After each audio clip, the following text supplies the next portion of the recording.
Hello students, पिछली class में हमने जो टॉपिक कंप्लीट किया था वो था फ्लावर, जिसमें हमने फ्लोरल वर्ल्स के बारे में पढ़ा था। एस्टिवेशन और प्लेसेंटेशन टॉपिक भी कंप्लीट किया था। आज वाली क्लास के अंदर हम जो टॉपिक स्टार्ट करेंगे और कंप्लीट करेंगे वो दो टॉपिक रहने वाले हैं। एक तो हम पहले फ्रूट पढ़ेंगे और उसके बाद हम पढ़ेंगे क्या, उसके बाद हम पढ़ेंगे सीड्स के बारे में। ठीक है, तो सबसे पहले फ्रूट देख लेते हैं बेटा। जो फ्रूट होता है बेटा, वो कैरेक्टरिस्टिक फीचर होता है किसका?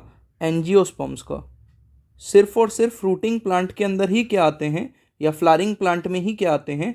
फ्रूट्स आते हैं। और जो फ्रूट है वो बनता किससे है? तो फ्रूट बनता है आपके राइपेंड ओवरी से। राइपेंड ओवरी मतलब ओवरी ही कन्वर्ट होके क्या बनाती है बेटा? फ्रूट। तो ovary after fertilisation converts into fruit. ठीक है, और फ्रूट में क्या क्या चीजें होती हैं? तो एक तो होता है फ्रूट में वॉल और दूसरा होता है फ्रूट में सीड, जो कि हमारा अगला टॉपिक सीड ही रहने वाला है। तो हम ज्यादा फोकस अभी किस पे करेंगे? फ्रूट की वॉल पे। फ्रूट की वॉल को बेटा पेरिकार्प भी बोला जाता है। पेरिकार्प ड्राई हो सकती है कुछ फ्रूट्स में, उनको हम ड्राई फ्रूट्स कहते हैं। या फिर कैसी हो सकती है? फ्लैशी, मतलब इसके अंदर मॉइस्चर कंटेंट होगा। ठीक है, तो खाने लायक है। तो ड्राई फ्रूट और फ्लैशी दो टाइप के पेरिकार्प हो सकते हैं। जो फ्लैशी वाली होती है, पॉइंट टू बी नोटेड, जो फ्लैशी वाली है उसके तीन पार्ट्स होते हैं। एक तो सबसे बाहर वाला एपिकार्प, बीच वाला मीजोकार्प, और सबसे अंदर वाली वॉल जो होगी वो क्या होगी? एंडोकार्प। तो पेरिकार्प क्या हो गया? पेरिकार्प हो गया, पेरिकार्प हो गया पूरा का पूरा फ्रूट का वॉल। ठीक है, जिसको तीन पार्ट्स में डिवाइड किया जा सकता है। एक तो एपिकार्प, एक मेसोकार्प और एक एंडोकार्प। ठीक है, इंपॉर्टेंट। अब आप देखोगे तो एनसीईआरटी में दो डायग्राम दिए हैं, एक तो ये एनसीईआरटी का डायग्राम है और एक कोकोनट का। ठीक है, जब आप मैंगो को देखते हो तो आपने देखा होगा मैंगो के सीड के ऊपर एक स्टोनी हार्ड कवरिंग प्रेजेंट है, स्टोनी कवरिंग। वो हो गया मैंगो का एंडोकार्प, सबसे अंदर वाली वॉल। ठीक है, एक मैंगो का पल्प हो गया बेटा जो हम खाते हैं, विच इज फ्लैशी, वो क्या हो गया? उसका मीजोकार्प। तो एडिबल पार्ट जो होता है मैंगो का वो मीजोकार्प होता है। और एक्सोकार्प जो होता है बेटा, वो पतला मैंगो का छिलका जो हम छील के फेंक देते हैं, वो क्या हो गया? उसका एक्सोकार्प। तो मैंगो की वॉल जो है बेटा वो तीन पार्ट्स में पेरिकार्प बोलेंगे, और इन तीनों को मिला के क्या बोलेंगे हम? पेरिकार्प। ठीक है, यहाँ पे एपिकार्प लिखा है या एक्सो लिखा है तो कंफ्यूज मत होना, दोनों सेम बात है। ठीक है, आपकी एनसीईआरटी एपिकार्प लिखती है, देखो एपिकार्प, मीजोकार्प, ठीक है, एंडोकार्प, और ये बीच में क्या प्रेजेंट है? सीड प्रेजेंट है। ठीक है, आपसे क्या क्या क्वेश्चन आते हैं मैं यहीं पे क्लियर कर देता हूँ कि एपिकार्प, एंडोकार्प और मीजोकार्प में से कौन सा स्टोनी है? तो याद रखना है, जो स्टोनी है, पत्थर जैसा है, हार्ड है, वो कौन सा हो गया? एंडोकार्प। इनमें से कौन सा है जो कि एक्चुअल में क्या है? Fleshy, edible. ठीक है, तो जो एडिबल फ्लैशी है, खाने लायक है, वो कौन सा हो गया आपका? मीजोकार्प। और एकदम थिन, मेम्ब्रेन जैसा थिन कहाँ है? वो हो गया क्या? एपिकार्प। ये बात आपको याद रखनी है। अब ये कोकोनट का एग्जाम्पल देखो बेटा, ये कोकोनट में जो व्हाइट कर्नल दिख रहा है जिसको हम गिरी बोलते हैं, एक्चुअल में ये कोकोनट का एंडोस्पर्म है। What is this? Endosperm. Endosperm नहीं पता तो मैं आपको बता दूं, एंडोस्पर्म सीड का पार्ट होता है बेटा, जिस जो कि खाना होता है किसका? एम्ब्रियो का। ठीक है, एम्ब्रियो के खाने को हम बोलते हैं एंडोस्पर्म। कहने का मतलब ये है कि इसमें न्यूट्रिशन स्टोर्ड है कोकोनट के अंदर। तो आप जो गिरी खाते हो किसकी? कोकोनट की, वाइट कलर की, वो एंडोस्पर्म है। ठीक है, और क्या प्रेजेंट है यहाँ पर? यहाँ पे ये जो ऊपर फाइबरस आपको क्या दिख रहा है? कवरिंग दिख रहा है, फाइबर दिखता है हमको ब्राउन वाले कोकोनट के ऊपर। This is nothing but this is mesocarp. Mesocarp याद रखना है आपको। मीजोकार्प कैसा होता है कोकोनट के अंदर? Fibrous. Point to be noted. ठीक है, तो mesocarp in coconut is fibrous. और ये जो आपको रिजिड कवरिंग दिख रही है फाइबर्स के बाद भी, जो रिजिड कवरिंग दिख रही है, दिस इज एंडोकार्प। एंडोकार्प। ठीक है, एनसीईआरटी से उठाया डायग्राम, मैं जरूर बोलूंगा कि एनसीईआरटी में देखना जरूर आप एक बारी। और ये जो व्हाइट कलर का पोर्शन है ये क्या हो गया आपका?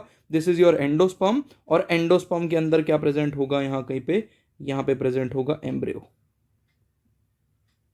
एम्ब्रियो प्रेजेंट होगा। ठीक है, आपको मेरी बात समझ में आ रही है होपफुली।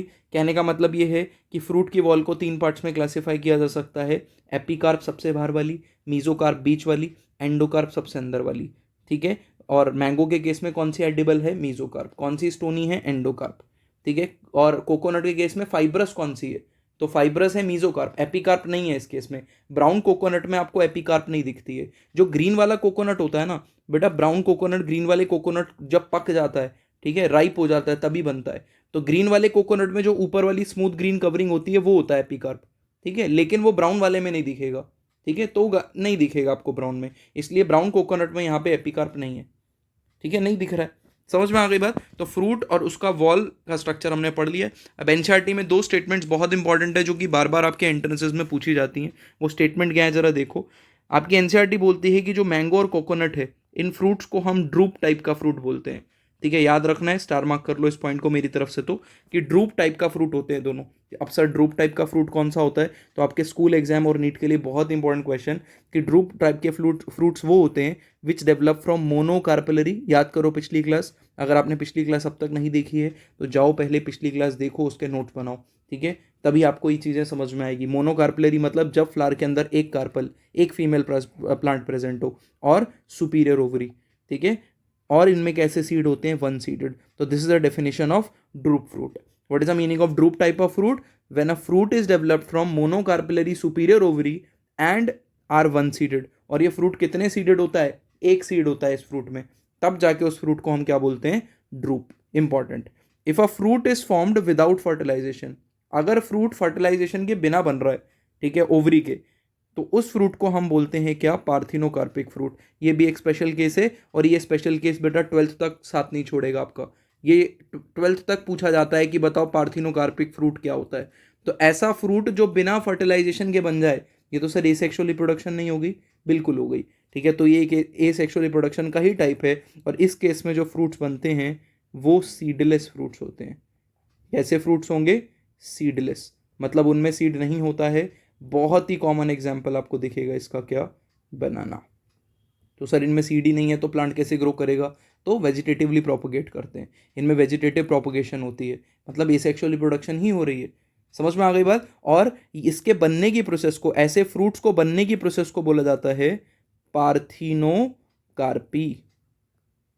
क्या बोलते हैं ऐसा फ्रूट बनने की प्रोसेस को? पार्थिनोकार्पी। तो पार्थिनोकार्पिक फ्रूट कौन से फ्रूट? वो फ्रूट जो बिना फर्टिलाइजेशन के बन जाएं, तो सीड नहीं बनता है इनके अंदर, इसलिए ये सीडलेस होते हैं। एग्जाम्पल मैंने बताया बनाना।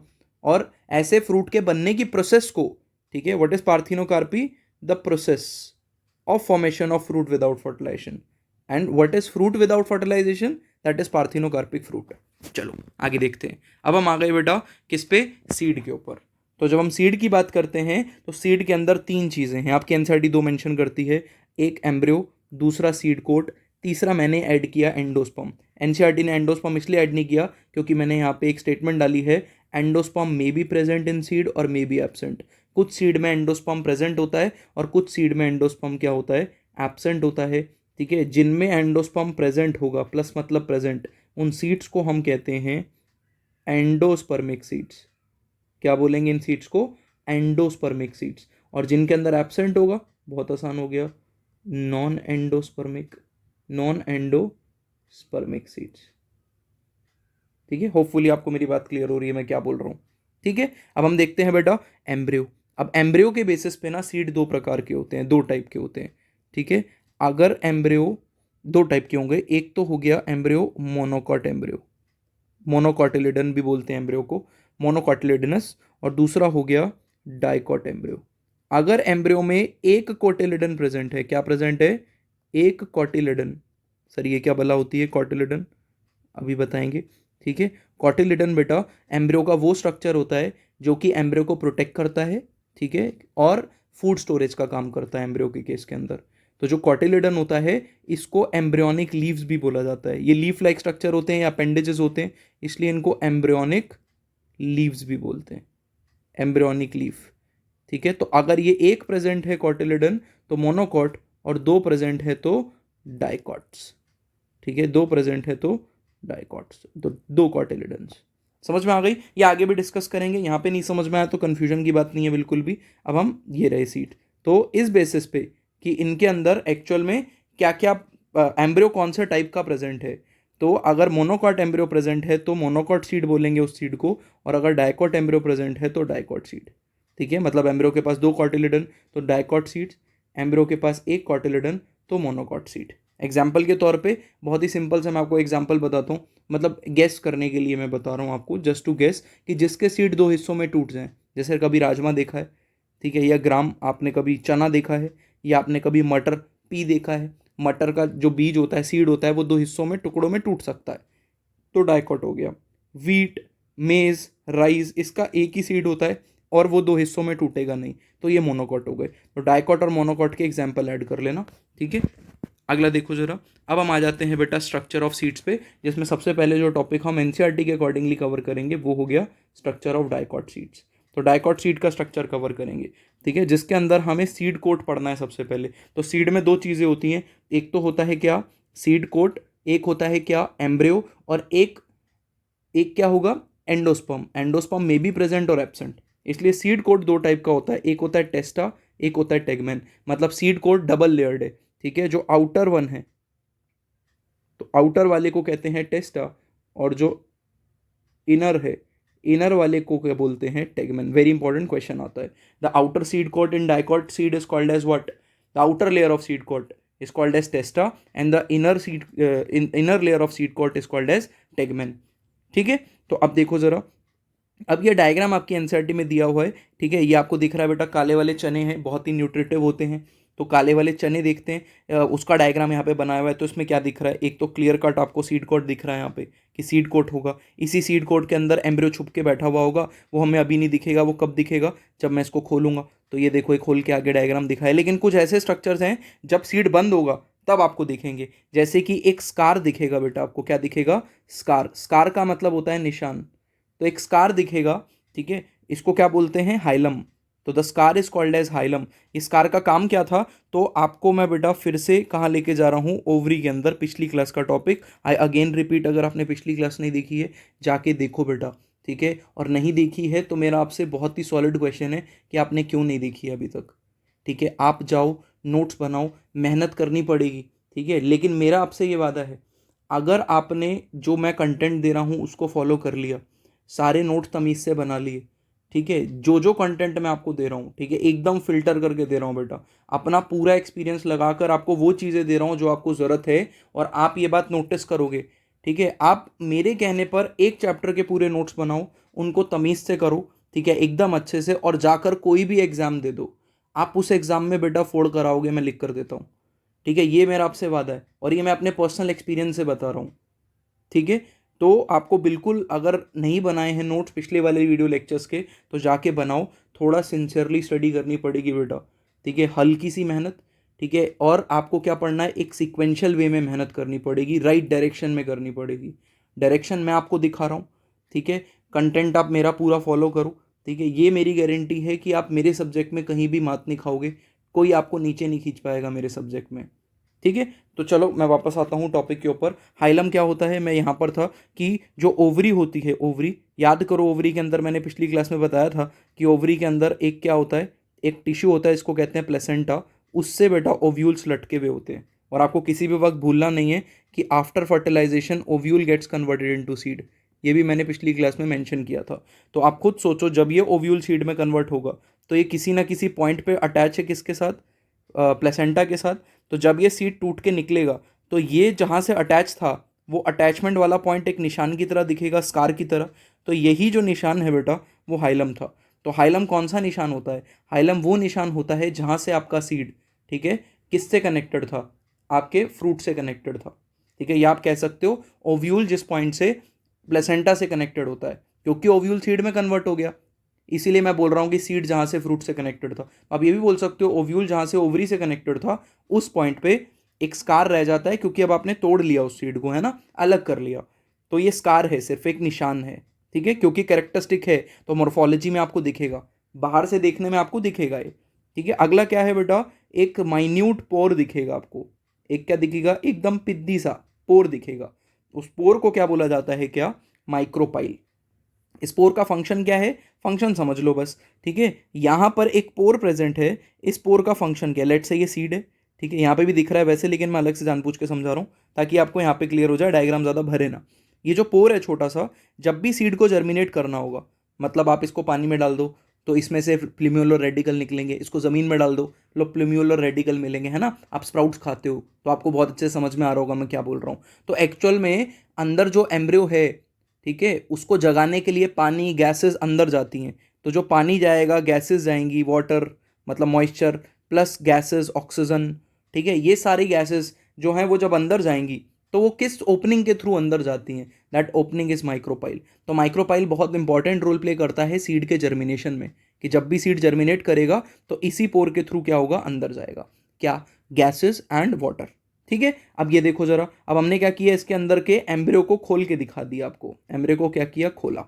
अब इसके अंदर आपको क्या दिखेगा बेटा, ये सेंटर पे आपको जो एक्सिस दिख रही है, एक इमेजिनरी लाइन, इसको कहते हैं एम्ब्रियोनल एक्सिस। तो मैं ड्रॉ कर देता हूँ फटाफट। This is what, this is called as, लिखा नहीं है बट मैं जानबूझ के लिख रहा हूँ क्योंकि थ्योरी पढ़ेंगे तो कंफ्यूजन ना हो।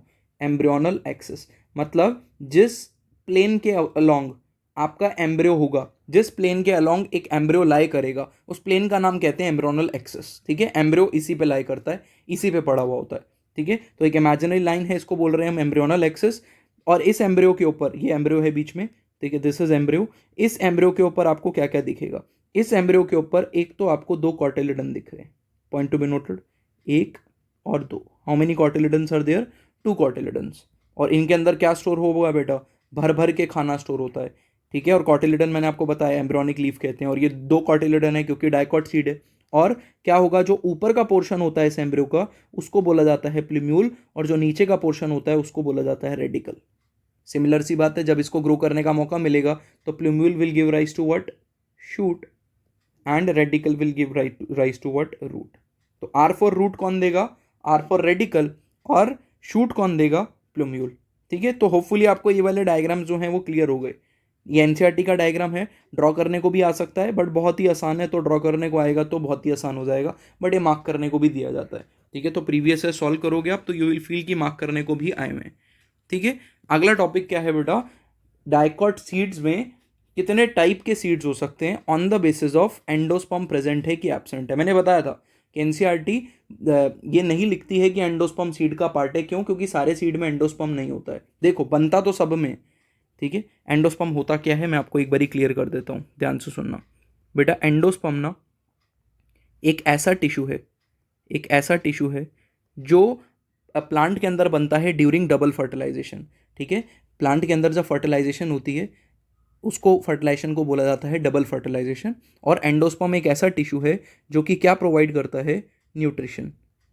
न्यूट्रिशन प्रोवाइड करता है किसको, to the developing embryo, embryo. तो बेसिकली एम्ब्रियो को ग्रो करने के लिए, जिंदा रखने के लिए, एम्ब्रियो का खाना भी सीड के अंदर ही बनता है। ठीक है, इसका मतलब जिस वक्त सीड बना उस वक्त एम्ब्रियो बना और एम्ब्रियो का खाना भी बन गया। ठीक है, कि एम्ब्रियो खाएगा, जब तक इसको ग्रोथ के लिए कंडीशन नहीं मिलती, आप जब तक ज़मीन में नहीं डालोगे। इस बात को इमेजिन करो कि अगर मैं आपके हाथ में एक सीड रख दूं, ठीक है, और बोलूं कि क्या इसके अंदर का एम्ब्रियो जिंदा है कि मर गया, ठीक है, तो आप बोलोगे सर हो सकता है इसके अंदर का एम्ब्रियो जिंदा हो।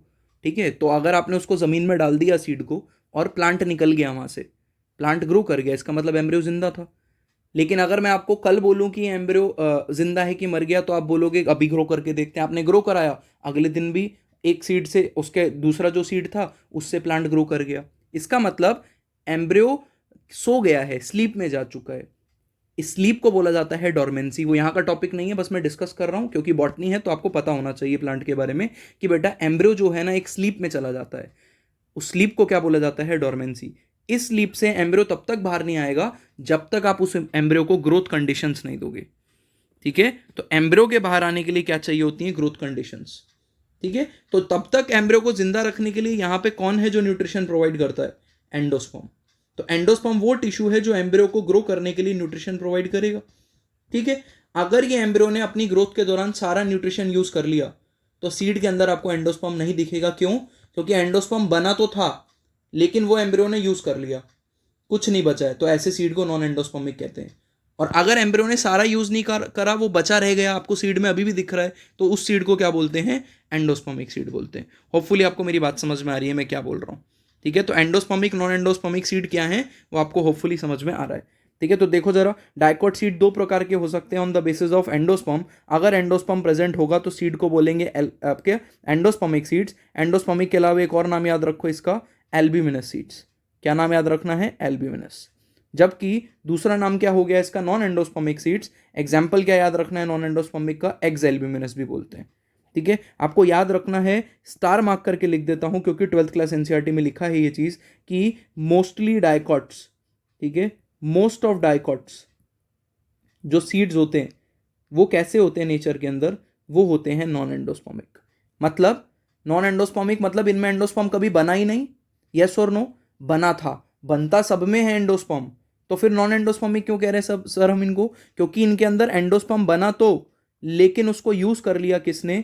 एम्ब्रियो ने यूज कर लिया, ठीक है, एम्ब्रियो यूज्ड इट, ठीक है, जिसकी वजह से अब आपको सीड के अंदर कोई भी एंडोस्पर्म नहीं दिख रहा है। एग्जाम्पल हो गया बीन, ग्राम पी, सब मोस्ट कॉमन एग्जाम्पल है। तो याद रखना है ज्यादातर डाइकॉट के अंदर, मोस्टली ज्यादातर डाइकॉट्स के अंदर आपको नॉन एंडोस्पर्मिक दिखता है, लेकिन there is some exceptions also. जैसे एक एक्सेप्शन है कैस्टर।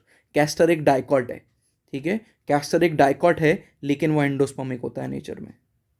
मेरी बात समझ में आ रही है? तो इंपॉर्टेंट, तो एंडोस्पर्मिक सीड्स होते हैं, एंडोस्पर्मिक और नॉन एंडोस्पर्मिक दो टाइप के सीड्स होते हैं। डाइकॉट ज्यादातर नॉन एंडोस्पर्मिक होते हैं, एंडोस्पर्म नहीं दिखता है डाइकॉट में। और जो एंडोस्पर्मिक होंगे उसका एक एग्जाम्पल अगर डाइकॉट का कोई पूछेगा तो हो गया कैस्टर। ठीक है, चलो आगे बढ़ रहे हैं।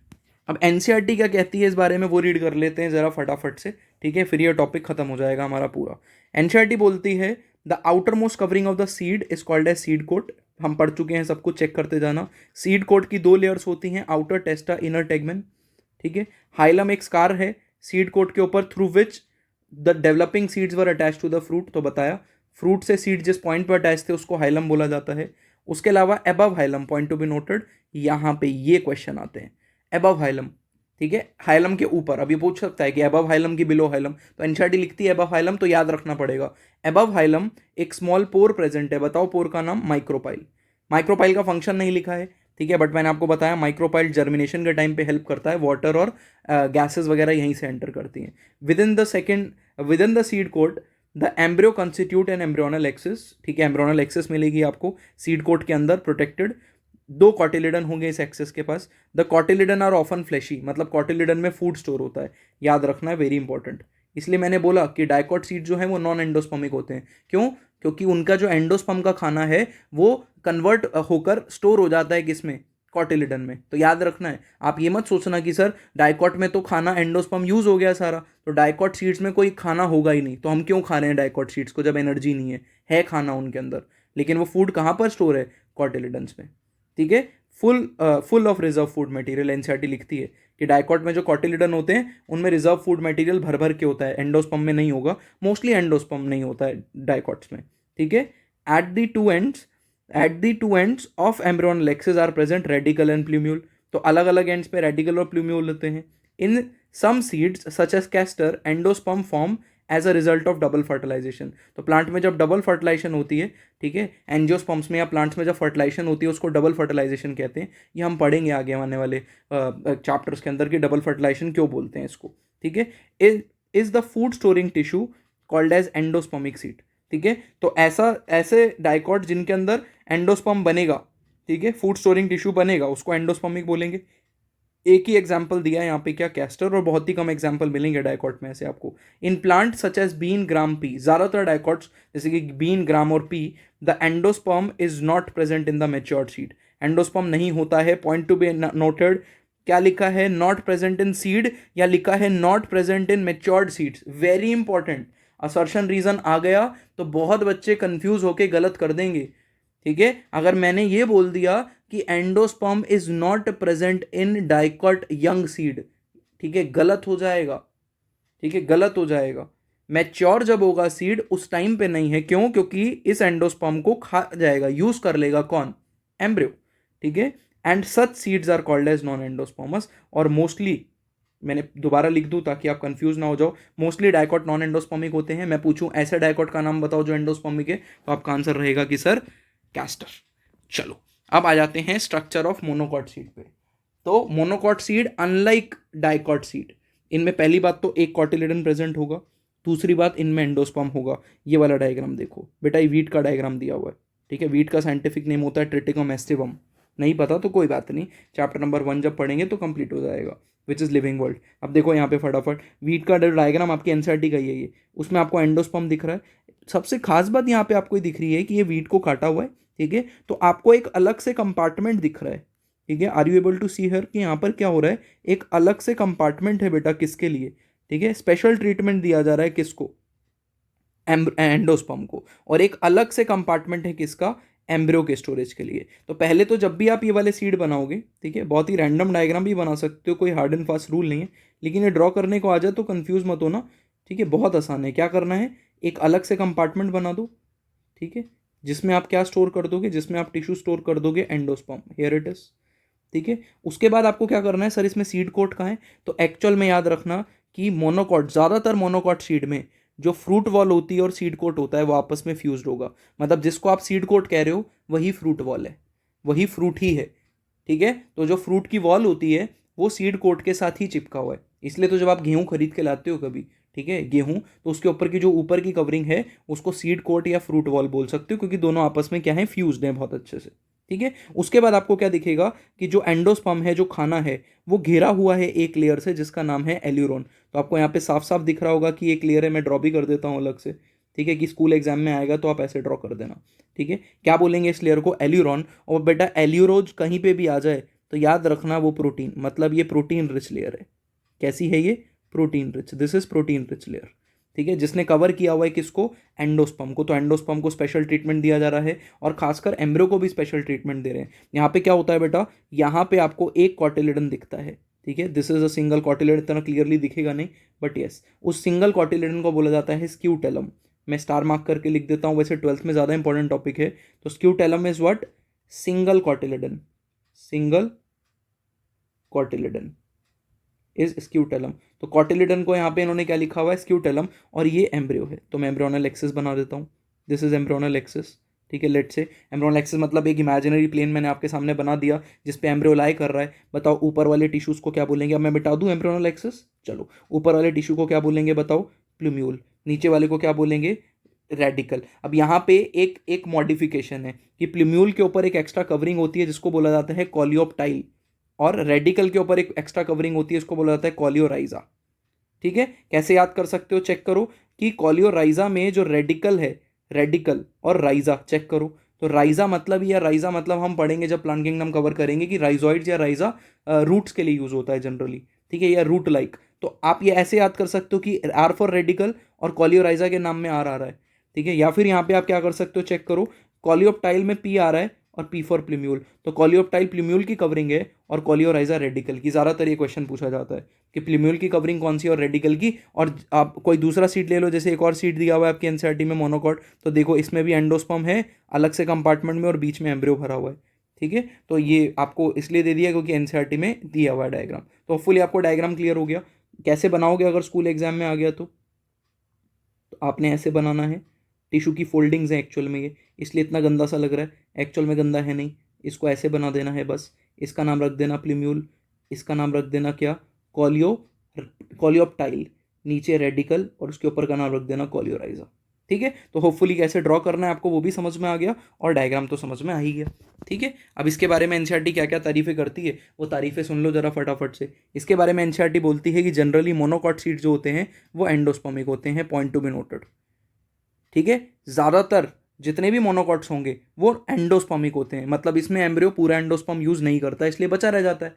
सिंपल फंडा है एकदम, ठीक है। उसके बाद but some as in orchids, orchids ऐसे मोनोकॉट्स हैं, ऑर्किड ज़्यादा monocots which are non endospermic. अब देखो पिछले और अगले से आपके दो एक्सेप्शंस निकल के आ गए। ध्यान सुनना मैंने क्या बोला, मैंने डायकॉट के बारे में जब पढ़ा है तो बोला मोस्टली डायकॉट्स नॉन एंडोस्पर्मिक होते हैं, ठीक है, एकदम शॉर्ट में बता रहा हूँ, ठीक है, नॉन एंडोस्पर्मिक होते हैं। लेकिन एक्सेप्शन क्या है, एक्सेप्ट जो एंडोस्पर्मिक होगा कैस्टर। तो कैस्टर एक ऐसा डायकॉट है जो कि क्या होगा आपका एंडोस्पर्मिक होगा। मोस्टली मोनोकॉट क्या होते हैं, एंडोस्पर्मिक होते हैं, एक्सेप्ट एक्सेप्ट ऑर्किड्स, ऑर्किड्स याद रखना है।